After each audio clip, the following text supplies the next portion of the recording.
I never imagined my quiet morning drive would turn into the most chaotic scene our neighborhood had ever witnessed. The moment I turned onto Willow Creek Drive, I slammed the brakes. There she was, Karen McDougall, planted dead center in the middle of the road, arms folded across her chest, like a sentinel guarding a royal courtyard.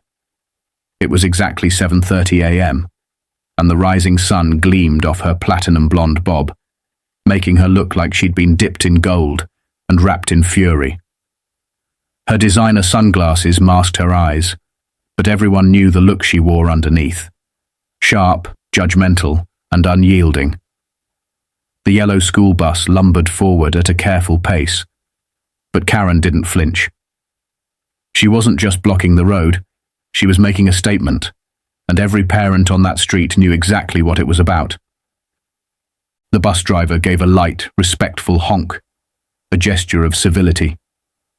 But that horn seemed to fuel Karen's fire. She stood even taller, chin tilted upward, like the queen of suburbia staring down a trespassing dragon. The children inside the bus pressed their faces against the windows, their expressions a mix of confusion and concern. You could hear the low murmur of parents gathering along the sidewalks, their morning coffee cups forgotten, heads shaking, phones slowly being raised. Karen's voice rang out across the street like a cannonball fired from her front lawn. "This neighborhood has rules," she shouted, her voice sharp and commanding, echoing off garage doors and porch columns. "I am tired of the noise every single morning. That ridiculous yellow monstrosity disturbs my peace.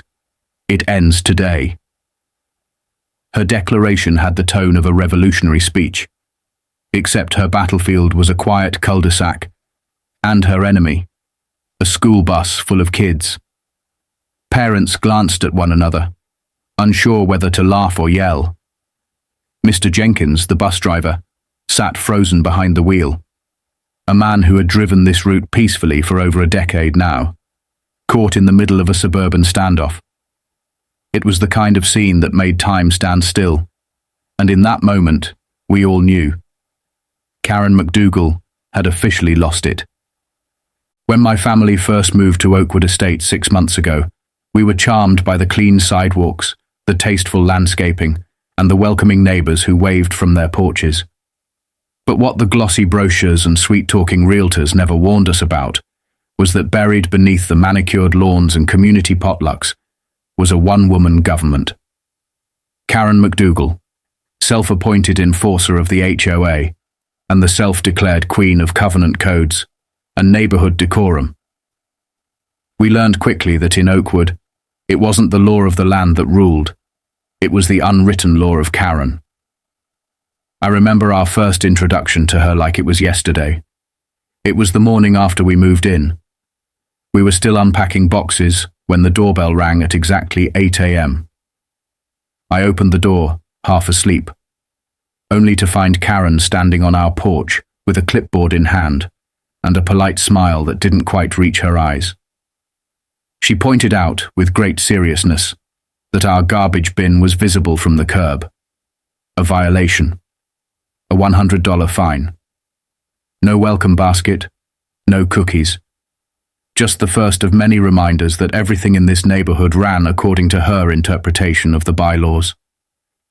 Karen lived across the street from the Thompsons, who had moved in about a month before us. Mark, a respected doctor at the local hospital, and his wife Sarah, who spent her days volunteering at the community center, had 3 lovely children.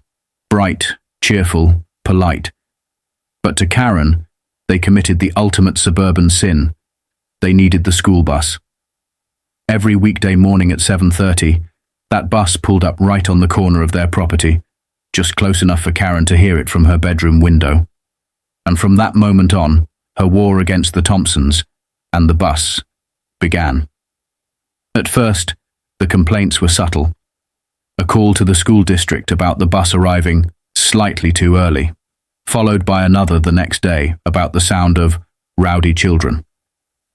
Then came the notes, neatly folded and taped to the Thompsons' mailbox in floral stationery, urging them to consider the neighbors who work from home and suggesting that perhaps private transportation might be more appropriate for a neighborhood of this caliber. They tried to ignore her at first. Most of us did. But Karen wasn't the type to give up when politely dismissed. She upped her campaign to the next level, calling for emergency HOA meetings. Yes, emergency meetings, where she proposed a bylaw banning all commercial vehicles, including school buses, from entering the neighborhood before 9 a.m. She stood at the front of the room, presenting charts and noise studies she had clearly printed from some obscure corner of the internet, arguing that the peace and mental health of the neighborhood were at stake. We sat through it in silence, politely nodding, but not a single neighbor supported her proposal.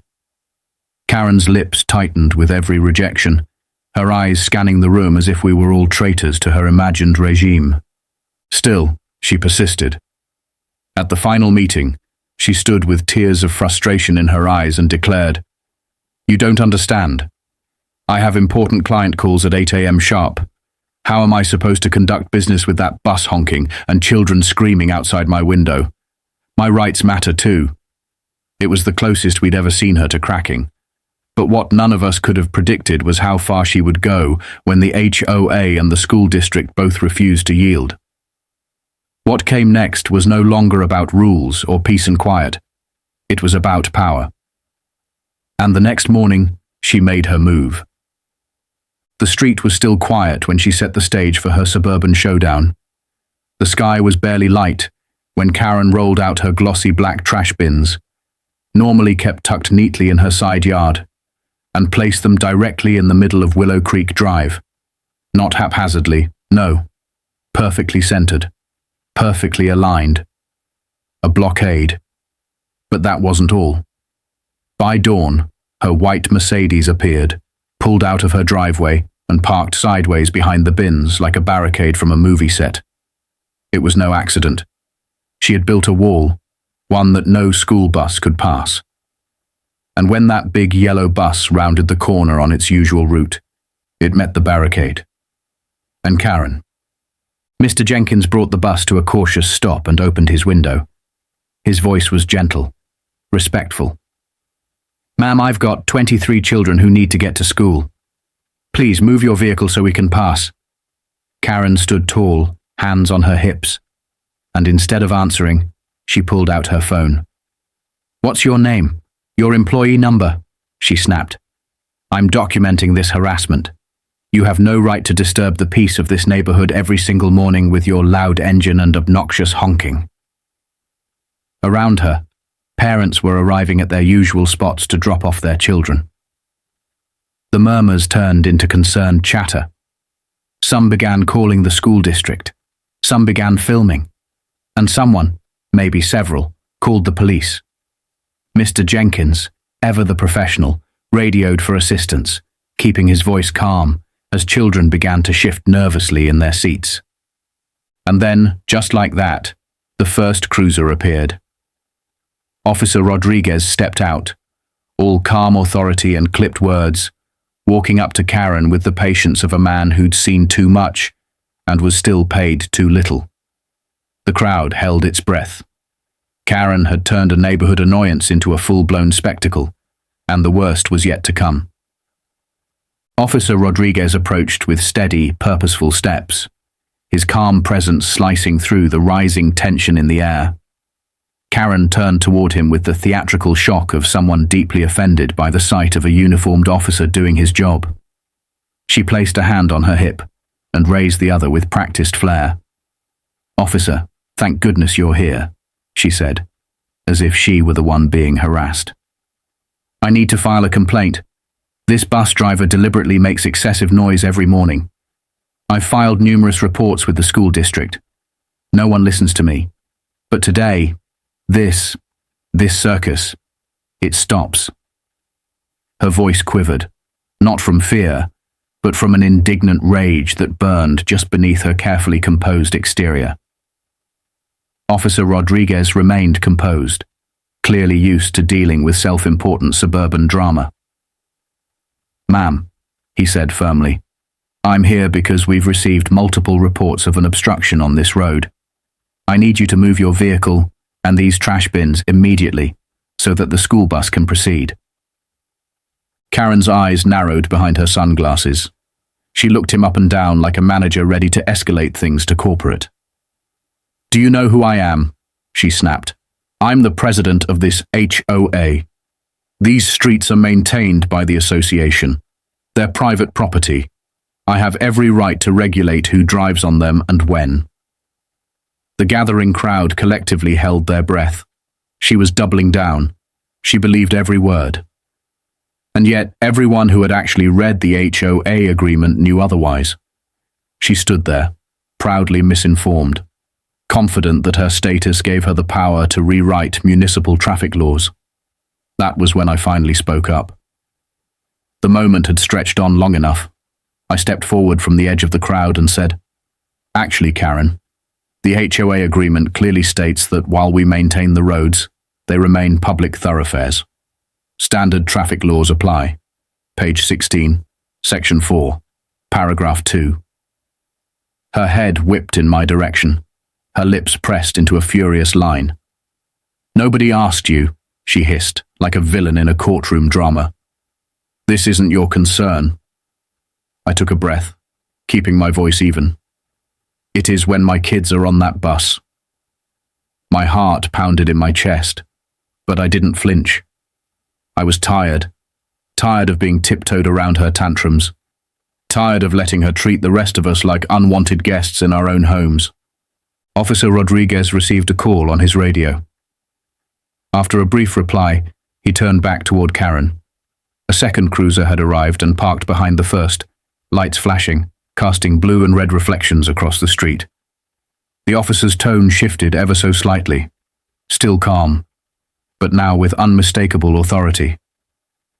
"Mrs. McDougall," he said, "this is your final warning. If you do not move your vehicle and remove these bins, I will have no choice but to place you under arrest for obstruction of justice and creating a public safety hazard."